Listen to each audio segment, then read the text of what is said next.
Hi, my name is Alex. I've been with Bedrooms & More for about 10 months now. Before this, I have been in a bunch of retail jobs and positions, and then slowly found my way here. I wanted to try something a little bit different, less retail, less corporate, and kind of perused all the different kind of small local family businesses in the area, and I made my way to Bedrooms & More.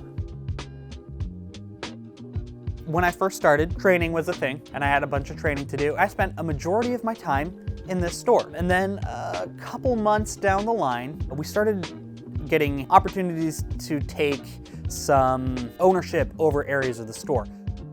I grew up in a small town called Seabeck, Washington, over in the Kitsap Peninsula. If you look at the dot of Seattle and go directly left, you'll find the little dot of Seabeck. So I went to school here at the University of Washington back in 2016, graduated a little early in 2019, right into the pandemic, which was a little crazy. And then that whole thing was a blur, and now I'm here.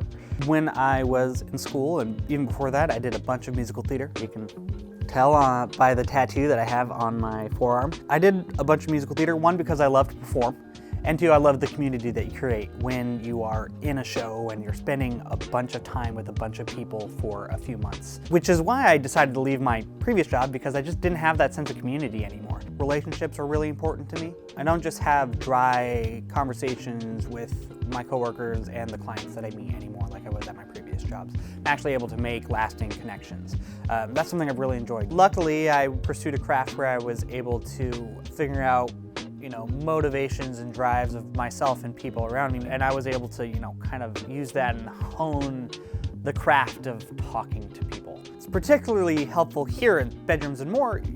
You have to have a little bit more care with the customers. You need to be able to actually converse and connect. I find myself to be a pretty personable person, which I can say with confidence stemmed from my background in musical theater and the arts. Just being able to meet a large swatch of people and get close with every one of them was definitely helpful in my journey to becoming a professional salesman.